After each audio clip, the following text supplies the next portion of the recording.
Recording. All right. Thank you, Albert. He can hear us loud and clear. So we're Nice. Yes. Good deal. Yeah, we're kind of flirting with that lunchtime. People are probably wrapping up their lunches or eating lunch. Yeah. You can eat and listen all at the same time, right? Yeah. Multitasking, it's where it's all at. Yeah. Well, talking about multitasking. So I was out the door at 6:30 this morning, going to a job site. Got there, was lightning and thundering. So we had a standoff. So we couldn't start loading the panels on the flatbed until it passed. So we had to wait till about 9:30 until we could start loading it up. And it took a little bit of, these fields, they turn into a big muddy pit. And I was afraid that the skid steer were always kind of got tricky and got stuck a few times, but we were definitely loading up and in the rain and getting the job done today. So I'm going to turn around after this webinar, head back to the site, and we're going to have 2 more loads of panels to haul away to the recycling center today. So today's a very busy day. We did all this yesterday too. So I'm excited for this webinar today and kind of share with everybody some real activities that are going on when it comes to managing the waste. Yeah, real time. Thanks for being able to spare some time to join us today to talk about this. How big is this site, and is it a site you guys are they're decommissioning and you're helping out with, or? No, so this is a utility scale site. It's a little over 100 megawatt and it's done. And so they have, I think it's close to 2,000 broken panels on site. And so they want to recycle the broken ones. So that's what we're doing. Okay. So it's not decommissioning. It's a game change, beautiful solar system. It's moving, it's active, but there's tons of trash all over. Well, I should say in the laydown yard area.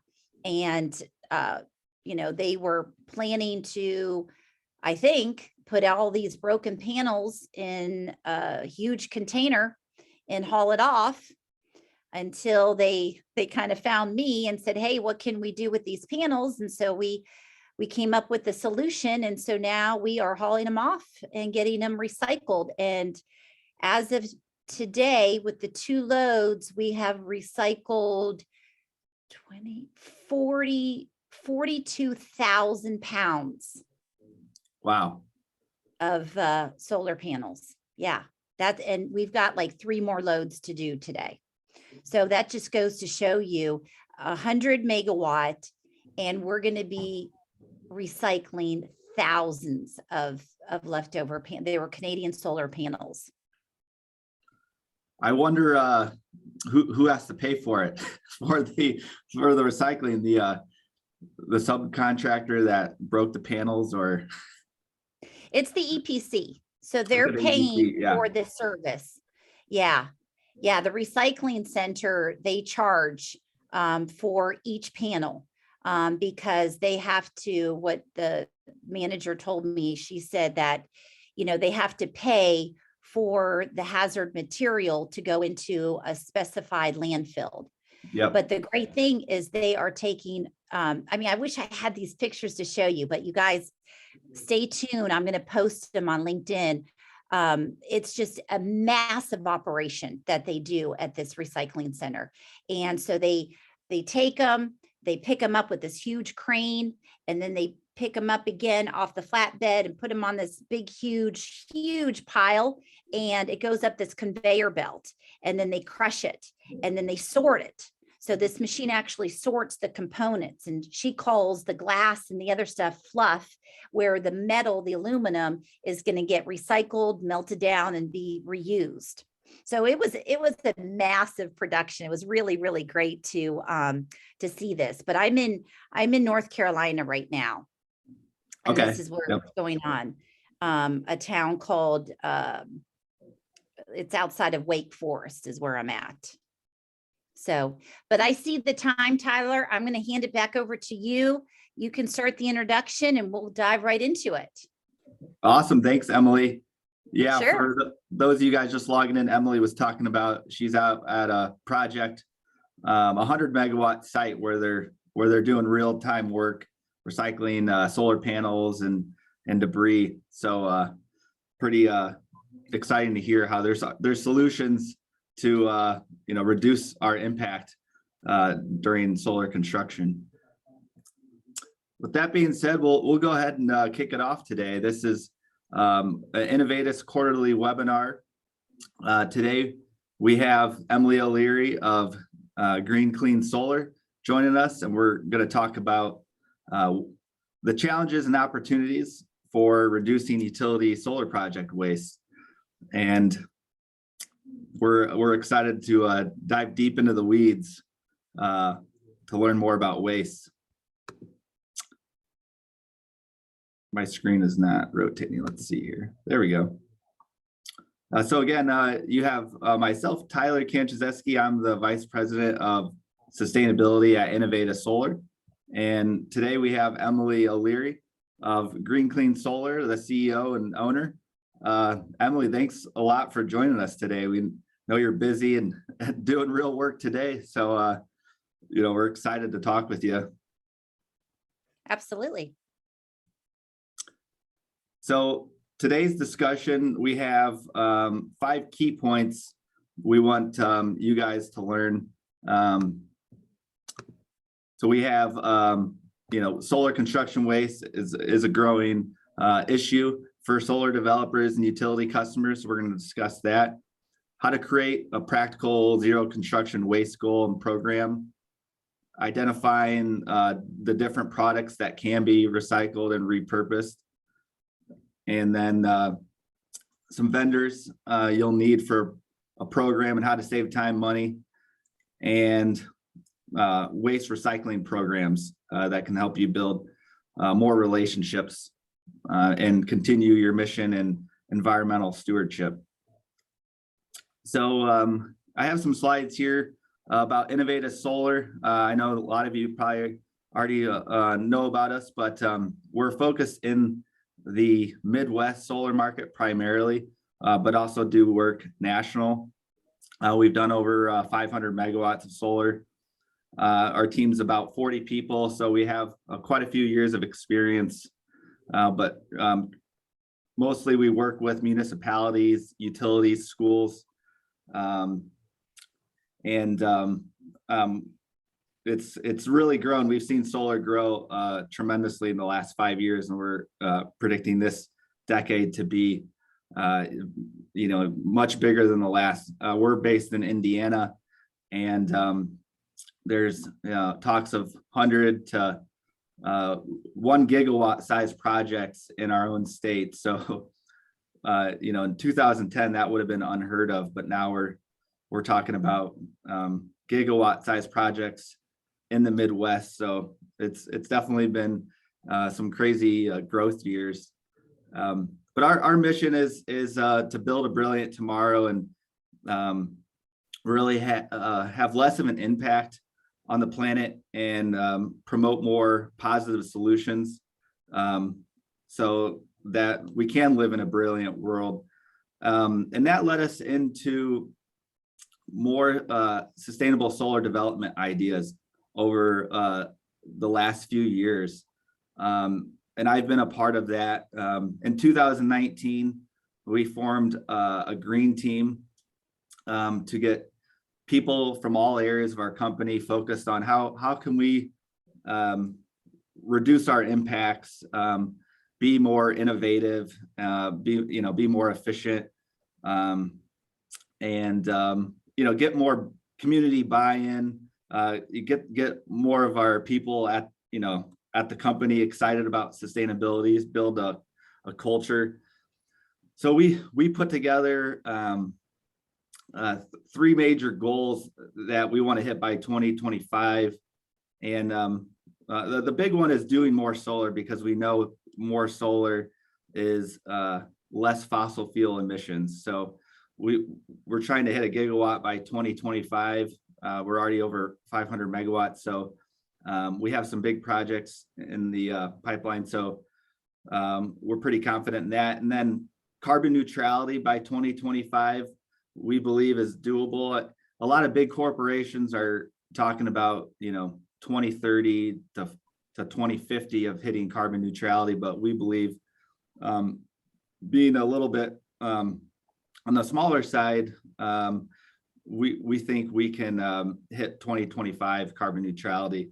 Also, we really believe in growing sustainability in the solar industry. So we always try to put out blogs, webinars like today, white papers, and different resources for people to utilize so they can sustainably grow their business.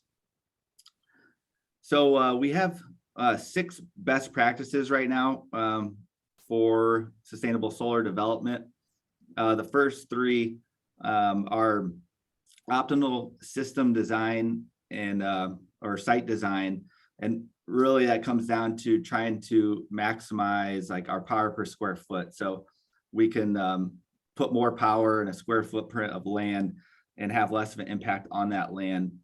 As well as things like not knocking down trees, because that, how sustainable is it to have to remove some forests when designing a solar system? So we're trying to pick more open land. Number 2 is more on the procurement side, and we're putting together a green purchasing plan actually that we're trying to finish next month to work with manufacturers that are being more eco-friendly.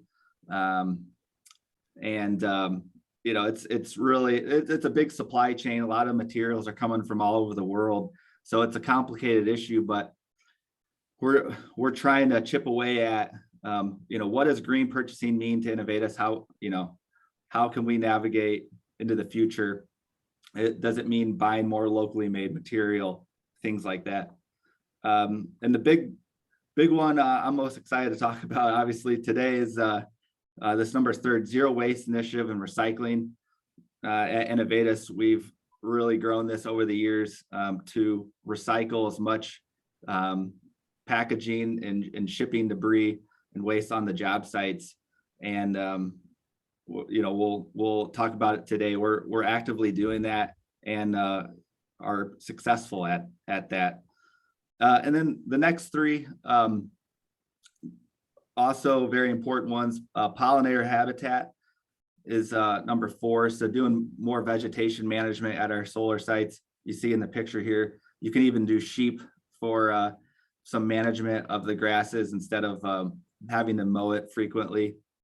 End of life planning and maintenance of solar farms. Making sure they're working properly, they're performing like they're supposed to, and then decommissioning, recycling equipment to either put in a new solar farm, or you can put it back. Like, let's say you're in farmland area, you can put it back to farmland. If you do pollinator habitat, there's great resources out there showing that pollinator habitat improves soil health, actually. So you can return a solar farm back to farmland for crops. And then the last one, community education and engagement. We're trying to work with every community to teach them the benefits of solar and all the pros and cons, and be more transparent, and build more of a culture that believes in solar, and it can promote jobs. I mean, there's just endless benefits. So Inovateus, we have started to recycle a lot of construction debris. So we did put in place like a system and a process, as you see here, to more successfully recycle what a lot of people call trash, and save money actually. There's a lot of thought that recycling and sustainability costs more. Well, we've been proving that, a lot of times it's either a break even or you even save money. So that's been exciting. But for us, it's pretty simple process. What we've been following, you got to sort and separate some of these waste streams on site, and then you got to temporarily store them or have a lay down area and recycling receptacles. Number two, working with local regional recyclers on the logistics of picking up the materials, and then negotiating, can you make money or do you have to pay for them to come pick up? So depending on the material, depending on where that vendor is, there's always room for negotiating. Smart shipment is definitely part of it. Having as minimal of an impact as you can with shipping, because we know a lot of these trucks are fossil fuel powered still, and produce emissions. So if you're having to haul materials around long distances, you got to be aware of those potential emissions. But like I said, you can save money by sorting and separating more of the material on site and recycling.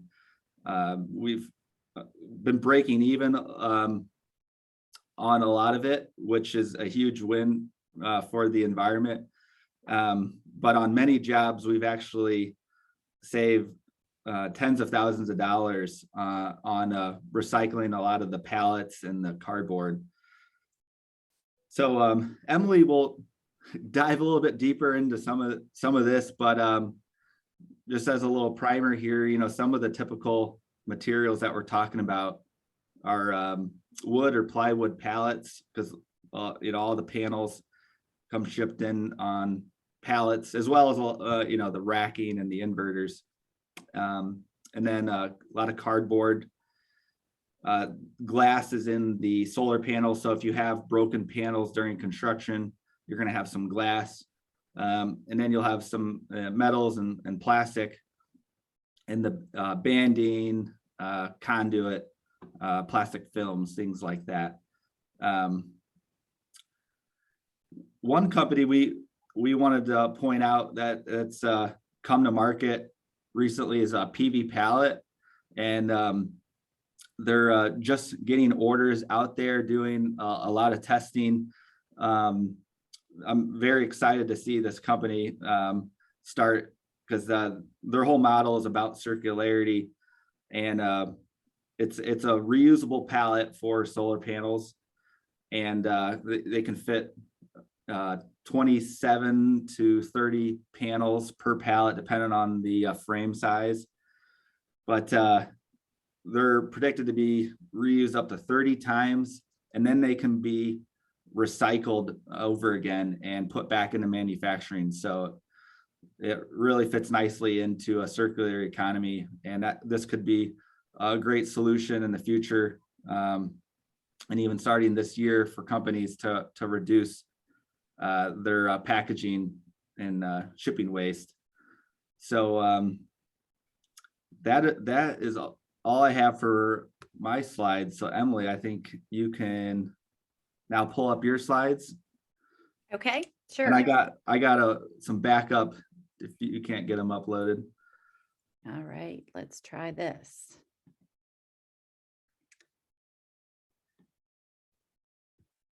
Perfect. Okay. Does that look good? Yeah, Everybody can that see looks great. Okay. Well, Tyler, first of all, I want to say thank you to you for inviting me to discuss this topic. I'm really passionate about it, and I really appreciate that you see the need to educate, communicate, and share best practices. So I'm really excited to be part of this webinar, and also for all the attendees. Thank you for joining.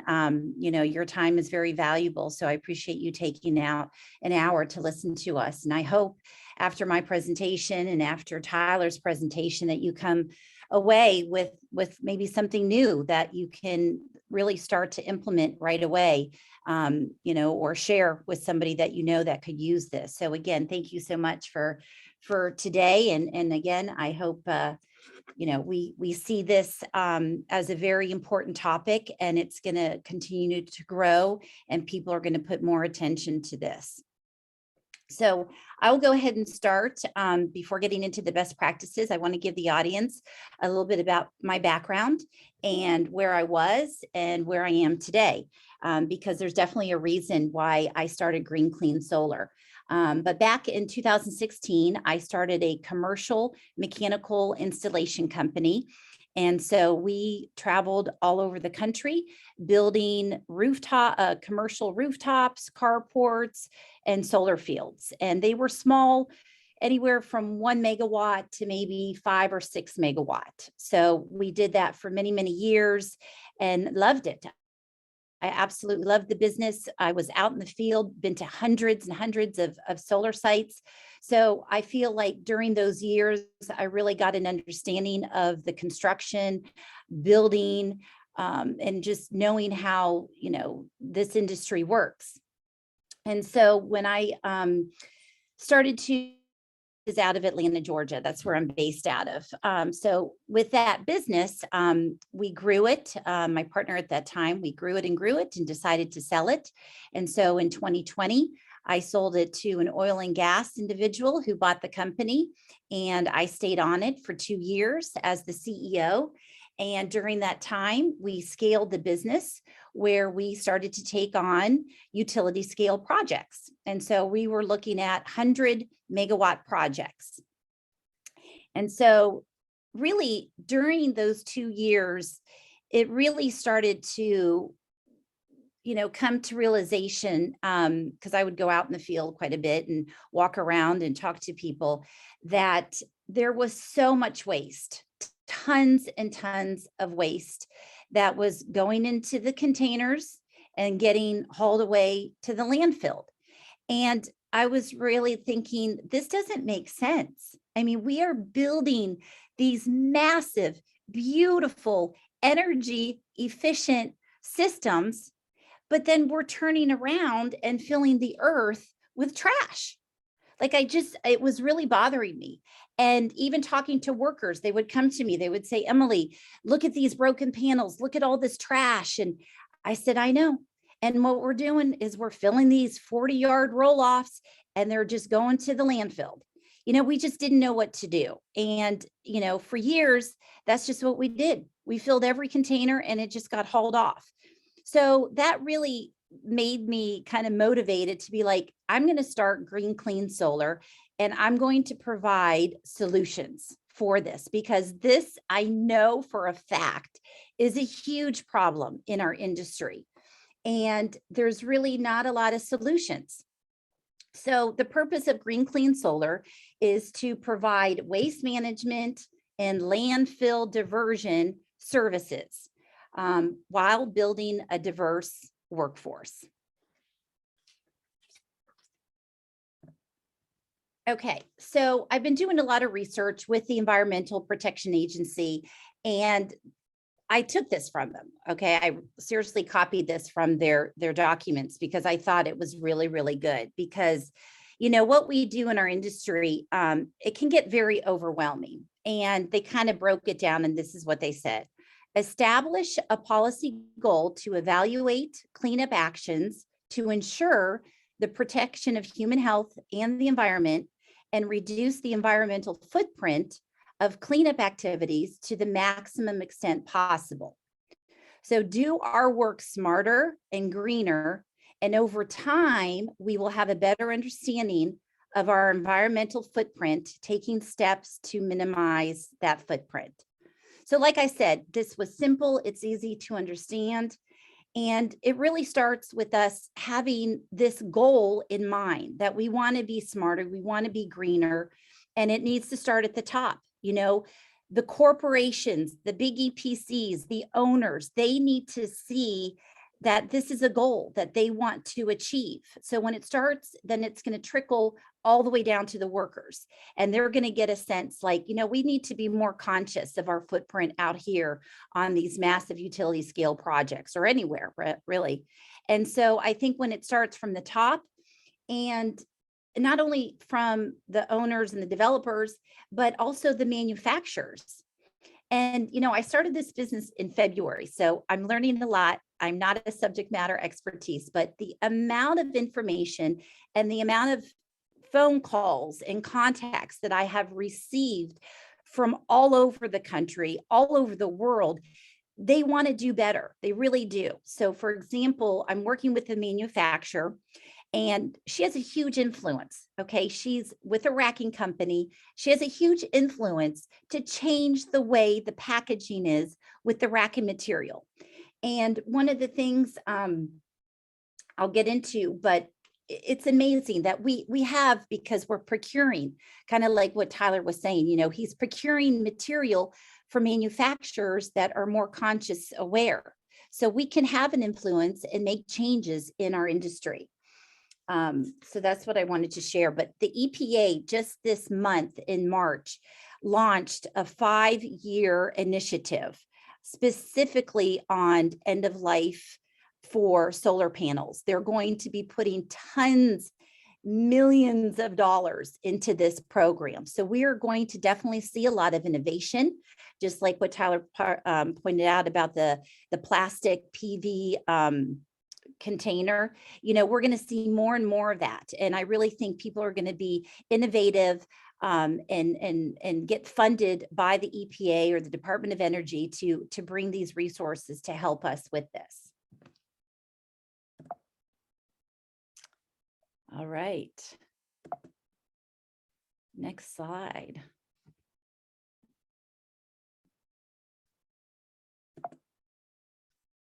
Well,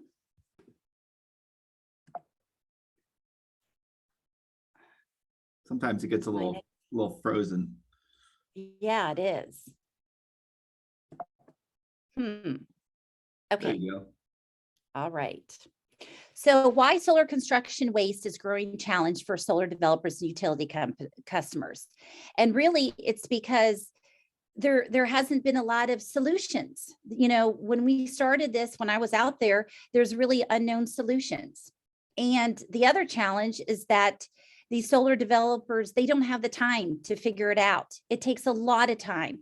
Just the time that I have been doing this, it's hours and researches and phone calls, so it does take a lot of time.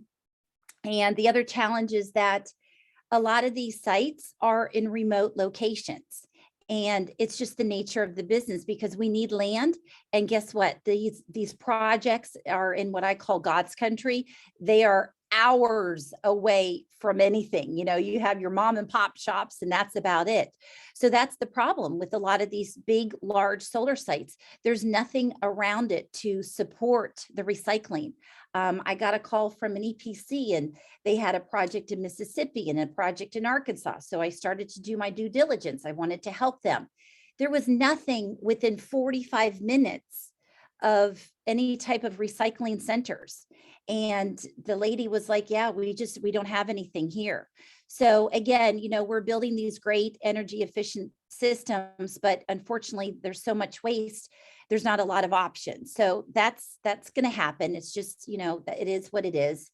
But I think again, being able to plan ahead and do some due diligence and find out, because again, like what Tyler said, the hauling and especially fuel prices right now to carry that to the next town is going to be quite expensive. Within the 2 days that I've been here, the hauler was like, yeah, the prices just went up. I mean, it's crazy with the fuel. Now, hopefully it's going to go down and it won't continue to do that. But it really is going to be a challenge for a lot of these big, large solar sites is that there just may not be resources that are local that can help you. The other point is that, again, with the manufacturers, if they can start really being conscious about repackaging some of the stuff, why do they need all this plastic wrap? And the other thing I found out is that some of the plastic that they use overseas, guess what? When it comes here to the US, it's not the type of plastic that you can recycle. So she's going to go back to the drawing board and say, look, you have to use this type of resin and this type of polymer based on the United States that we know when it gets here, we can recycle that plastic. So again, manufacturers, I'm preaching to you, but it does start with you to be able to, really influencing these international, packaging companies to start using things that we can get here in the US and repurpose it and, recycle it.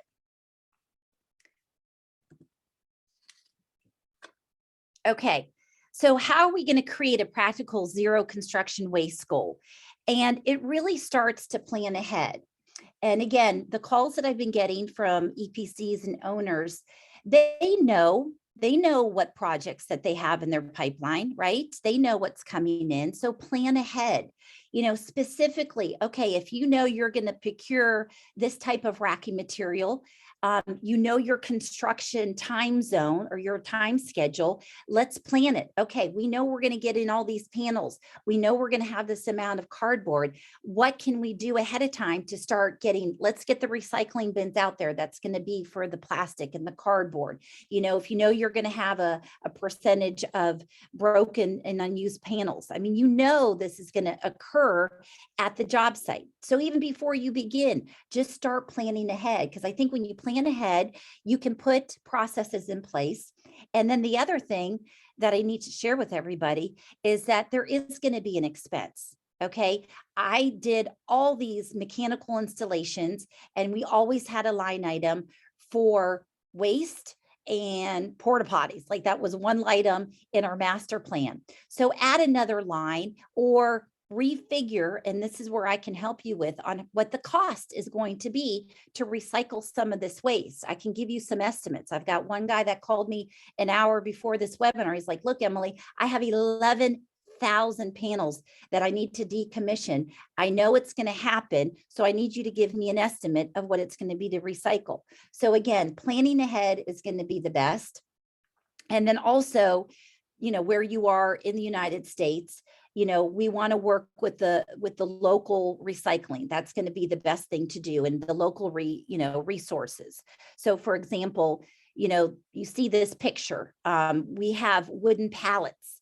Okay, they're going to be coming here. So we can either find a company that will repurpose it, because I have contacts now that know that I'm doing this. So they've contacted me and say, hey, Emilie, we can buy those wooden pallets and repurpose them. Give me the size, give me the weight, give me the pictures, let me know what they look like. I'll find you a partner in that. Two, I've got landscapers that have called me and said, hey, Emilie, we'll take those wooden crates and we will mulch them up, send them our way. So I get a flatbed, we're going to load them up, we're going to ship them to the landscapers, right? There's a purpose and a solution. The other thing, okay, we've got a container filled with wooden crates. We're going to take them to the landfill, but guess what? You can crush those crates by 70%. I have a partner that was in the home construction that has this equipment that can come out and pack all the trash, not just wooden crates, but I'm using wooden crates because they take up a lot of space in the containers. So instead of 3 containers you're hauling off, you're only going to haul off 1 because we compressed the wooden material. So again, there's a lot of options out there, and the more we can plan and have these processes in place, the less we can, we'll reduce the zero construction waste. All right.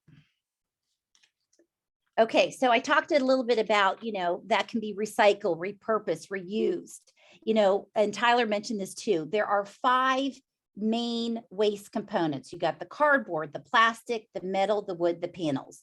All of this can be recycled. And do you know the panels, 95% of the material that you're looking at that panel can be recycled. So keep that in mind.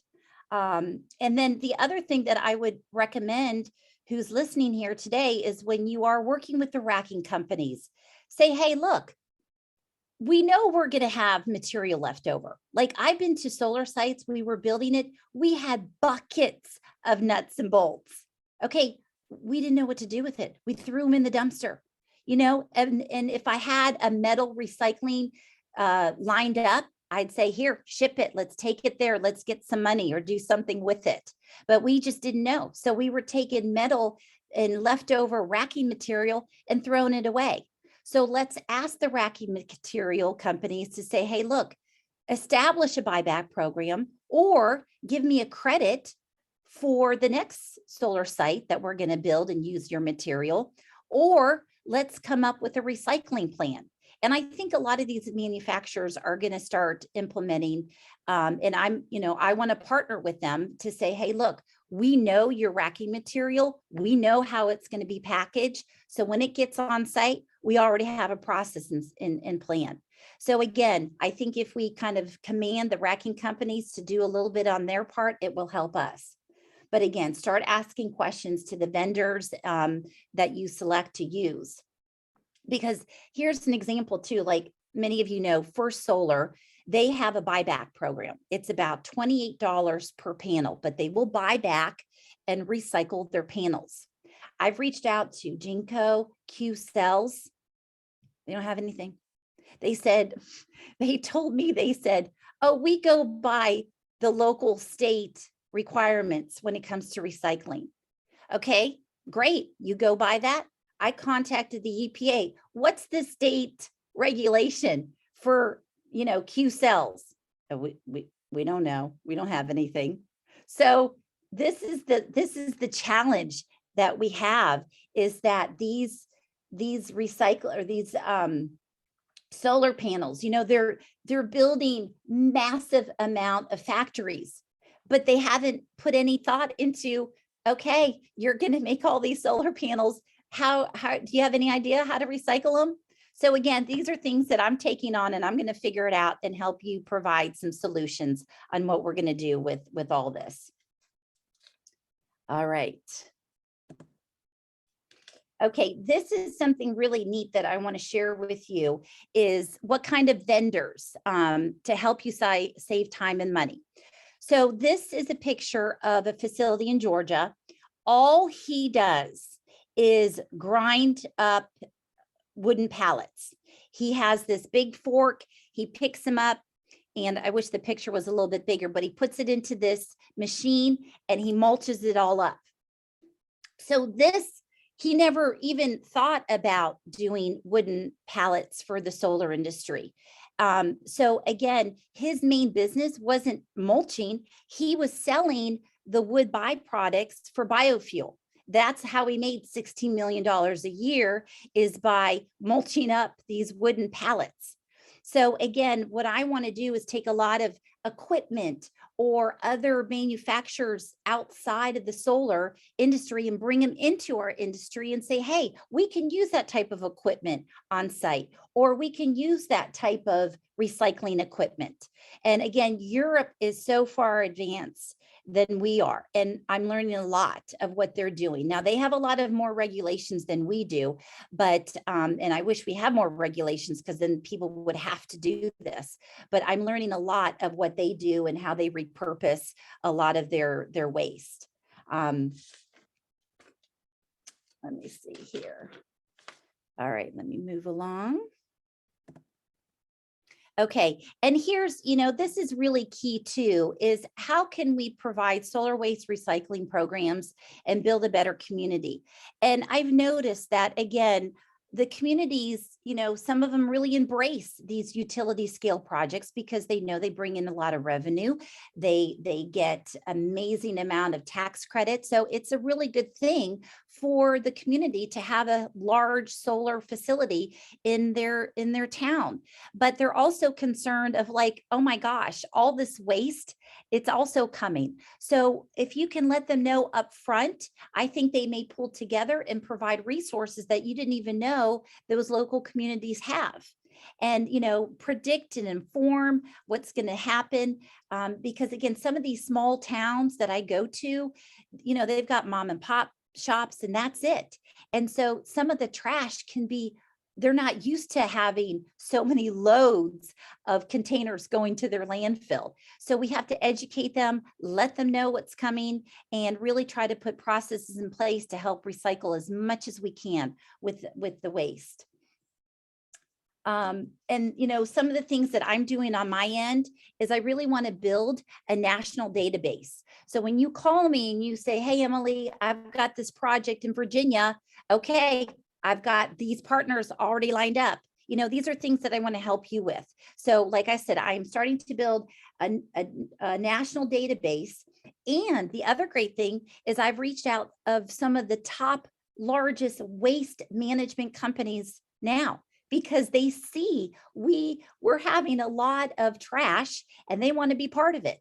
So they're like, Emilie, you let me know where you're at. So instead of sending regular containers, guess what? They'll send recycling containers. So it's just almost a matter of asking questions like, oh, can you provide me a container for just plastic? Yeah, we'll get one out there. So again, these waste management companies, they're very much on board. They want to help me as much as possible. And also I'm going to be attending what's called Waste Expo. It's in Vegas and it's the largest waste expo in the United States. And there's so many resources, and they talk about even the different types of landfill and what the regulations are. So I'm going to be learning a lot of information just by attending there. And also I'm going to be telling them, look, solar is growing and we're going to see more and more of these utility scale projects. So partner with us, let us work together and provide solutions. Okay. All right, so here's our contact information. But before we get into anything else, I really would love to have questions. So Tyler, if you can, let's look at the chat and see if there's any questions, or type it in there, please.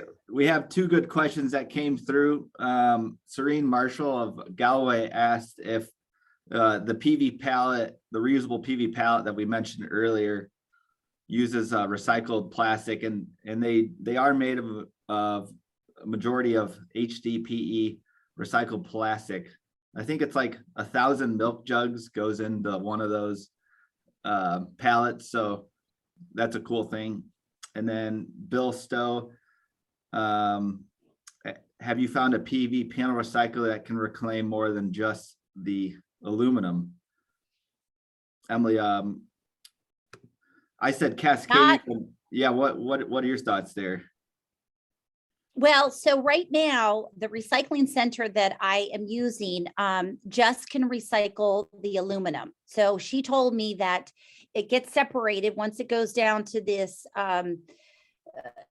equipment that separates the aluminum and the glass. And so they treat the glass before it gets into the landfill. But right now, and I know that there's equipment in Europe that we're looking at right now that's made by a German company, where they can take, like, I think there's 5 components out of a solar cell and recycle it. So it's coming, but I don't know of any yet that can recycle all those types of material from the solar panel, but it's coming. Awesome. Yeah, we had an anonymous, same question, how much of a solar panel can be recycled? So it's 95%. Yes, 95% of that can be recycled. Shayna Duquette, do you think the new plant in Georgia will be thoughtful for new packaging, perhaps at Pratt or Westrock?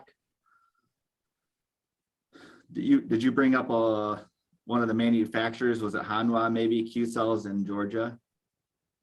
Yes. Yeah, they are building, they're putting millions of dollars into this, but they haven't thought about recycling.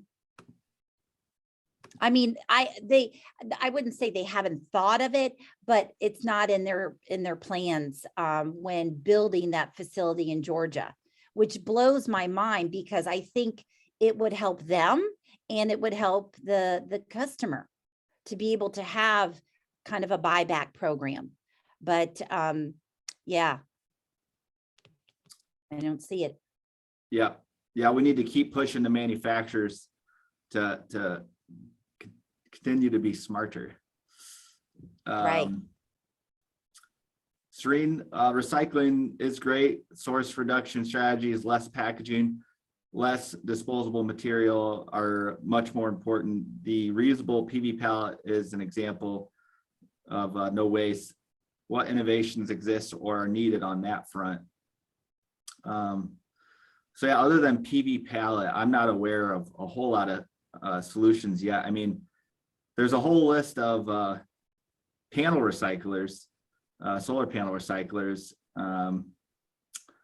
Emily, are you aware of any other companies on the innovation front in terms of the packaging? Not really.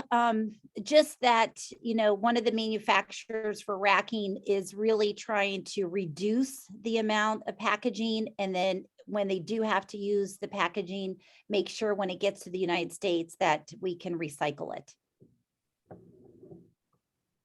Yep.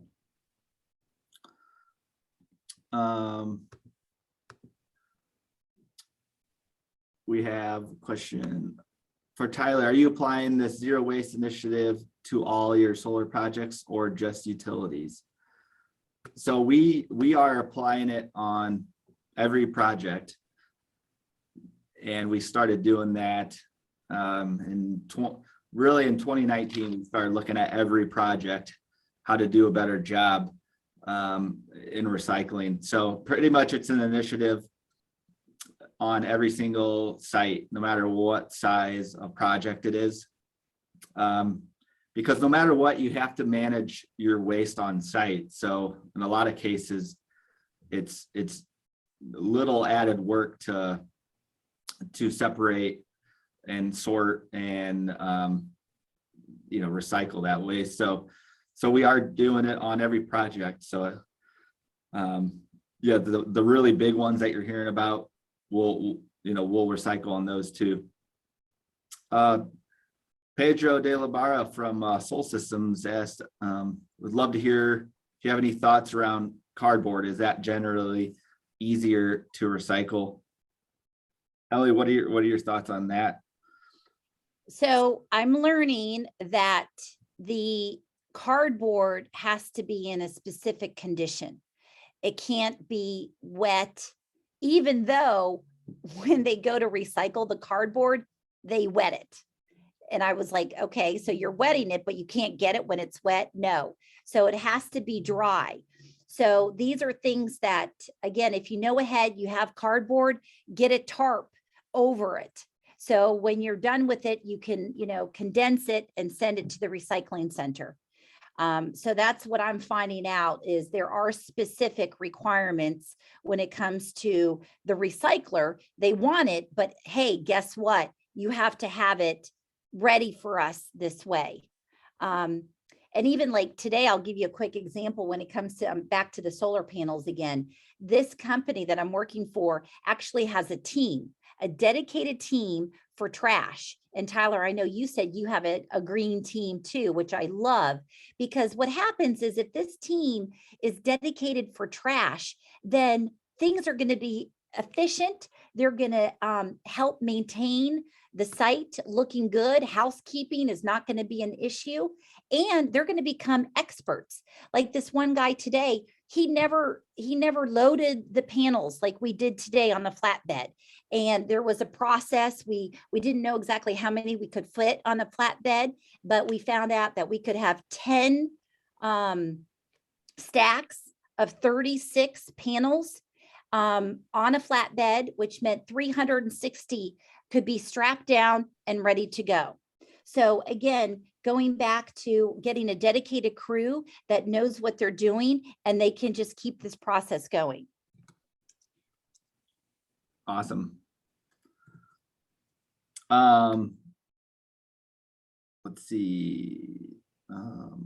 How are the panel manufacturers recycling 95% of the panel? Well, that statistic came from the EPA. So I like, just for today, I think there's designated recycling panel facilities that can recycle up to 95%. But I think at the facility that we're at, they didn't have that capability. So they're recycling the aluminum, which probably, if you think about the aluminum around the panel, maybe 20%. So again, every facility is going to be a little bit different. And I will tell you, I think the more they can recycle, the more expensive it's going to get too. Yep. Yeah, and I'll put it in the chat. There is a group called solarrecycle.org, and they have a lot of good resources and talk about some of the companies that are in this space. But it's 75% of the solar panels are glass, right? About 75%, and then the rest is metals, different metal, aluminum, silicon. There's a little plastic back sheet. Yep. Mm-hmm. Plastic junction box. Yep. Mm-hmm. Exactly. Allison Moon, Europe has better recovery rates because there is legislation in place that extends producer responsibility. Washington has legislation going into place in a few years that will also make manufacturers responsible for disposal at end life. Are there any other parties out there pushing legislation out in different states that are similar? I know California is. They are.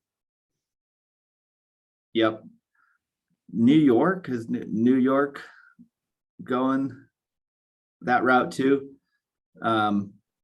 SIA has like the end of life, PV end of life group, and they get out a decent amount of information, and they're actively working with a lot of different states on this.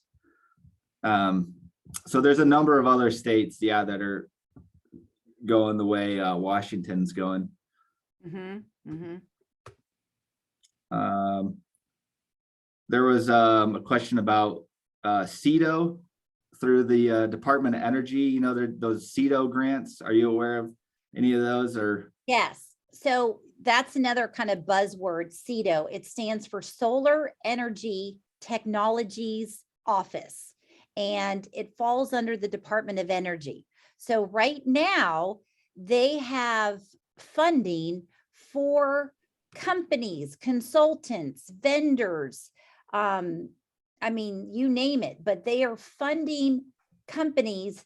I know NREL, it was one of them.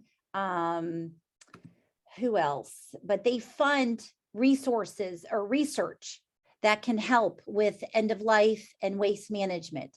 So Google Solar Energy Technologies Office, and you'll see that there's opportunities there for you to, if you're into this and you want to come up and you've got this great idea, you possibly could get funded with this organization, because there's a lot of money that's going into this space right now. awesome. Emily, do you work in any state? I'm trying to stay on the East Coast. It's a little challenge to get my crew to go out west. So I'll work from New York, Ohio, Virginia, North Carolina, Alabama, Mississippi, Tennessee, Arkansas, North Carolina, South Carolina, Florida. So I kind of go where the work is. And if not, I'll be able to help you if you're in a state and you tell me the type of project that you have. I've got some excellent researchers that will help, come up with some solutions for you. So yeah, just let me know where you are and what you're doing. Awesome. And I got a question. We mentioned that recycling waste is getting more cost effective and can save money. Can you elaborate on that?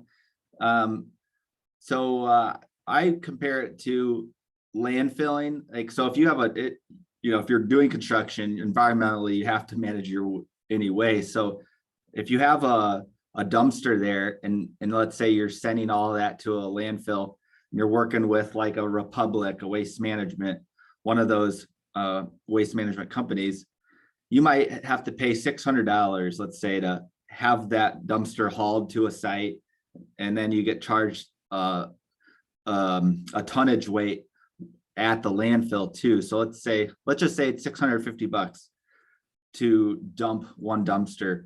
Well, if you took the time and energy to see, who would be willing to take this material, and then let's say it's a bunch of pallets and cardboard, potentially they'll come to your site for free. So you could just compare the cost. You would have to pay $650 to dump it, or you maybe break even $0 on having somebody collect it to recycle. So those are just simple ways. And then you multiply that by 100 dumps, you can really start saving money. So those are just some examples. I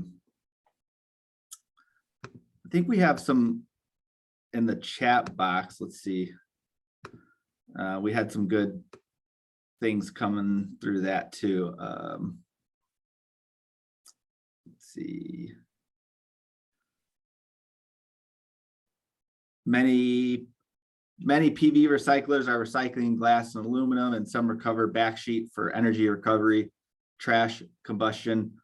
ROSI in France is recovering polysilicon for non-PV industrial applications, as well as silver. That was from Michael Parr. He's the executive director of the Ultra Low Carbon Solar Alliance. Michael, thanks for getting on today. How can we really budget for recycling when decommissioning happens so far ahead in time?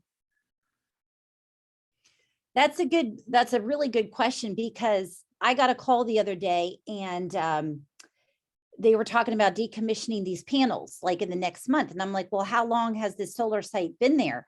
And he said, oh, 8 years. I said, 8 years. I said, I thought the warranty is for like, what is it, 25 years or 30 years? But because there's more efficient solar panels, they want to go ahead and replace them all. So it is hard to budget, because prices are going to definitely fluctuate, maybe by time, you do decommission. But I would definitely, have that as an expense, kind of like a savings account, have a savings account, put a little bit of money in there. So when you do it, you have a little bit of spending money to decommission those sites. But yeah, it is hard, because like I said, prices really fluctuate. And as more innovation comes out, hopefully the prices will come down a little bit. Awesome. Are there any other large sources of trash beyond the pallets or panels? Cardboard, a lot of cardboard, maybe the metal. Would the metal be another metal conduit? Well, there's 5. So it's panels, metal, plastic, cardboard, and wood. Those are the 5 main components when you build a solar site. Now there's electrical, what I'm finding out too, when the electricians come out to the site, guess what? They have leftover spools, wooden spools, and those absolutely can be recycled or repurposed or mulched. Some of the cabling can be repurposed or recycled. So not just the mechanical part, but we're seeing electricians having a lot of that. And I do think the battery companies are putting in recycling options. So when you buy them, and they can provide you with some options. So that's definitely a growing trend out there as well. Great. there's quite a few here. I'll try to buzz through a couple of them. In some industries, manufacturers are held accountable for the waste, like office furniture companies unbox furniture and take away boxes. Could that happen here? So extended producer responsibility. I totally think that should happen in the solar space. Would you agree, Emily? More responsibility on our manufacturers. Yes, 100%. I do. They have a huge influence, so they can make the changes or request them. Are there recycling companies that can recycle the racking, panels, transformers, and batteries at decommissioning? So we talk a lot about the solar panel recycling, but some of the other stuff, are there recyclers? There are. And again, what I always get asked is, what's the condition? What does it look like? Who's the brand? As much details as you can provide me or whoever, then I take it to the partners and say, look, this is what I have.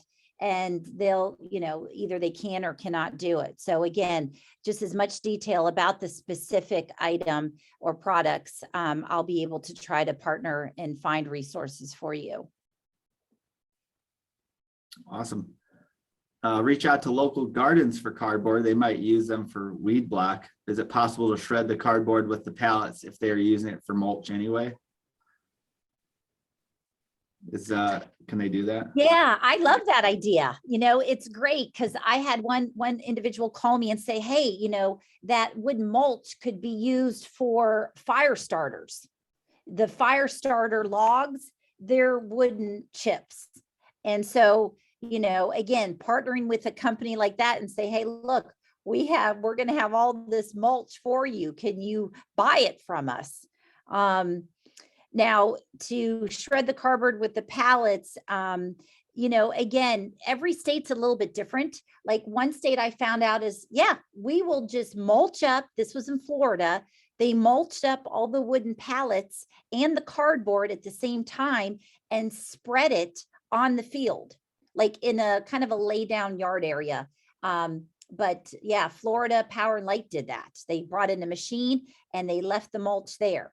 Or you can mulch it and then send it to the landfill, if you can't leave it there on the site. So again, every project is going to be so specific on what we can and cannot do based on the location.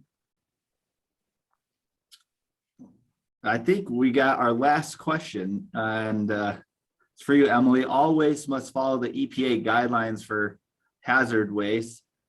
Do you know what that test is called? Ooh, that's a hard question here to end with.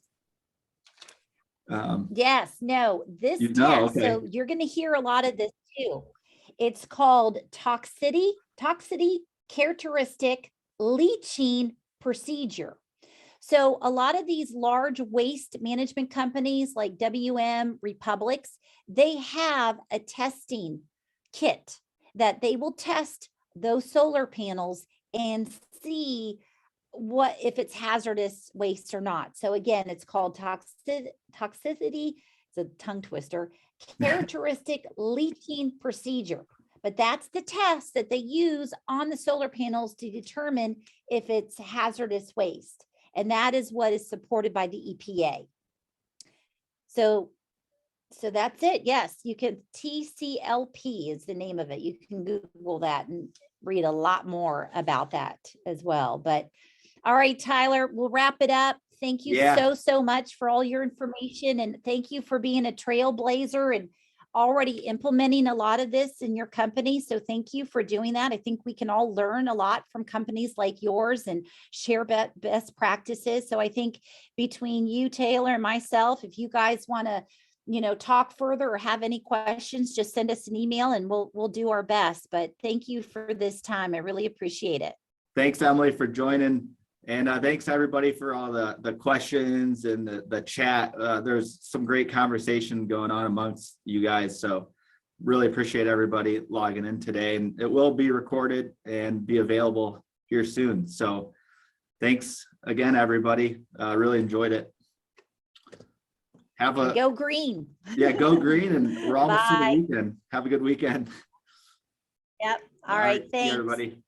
Thanks.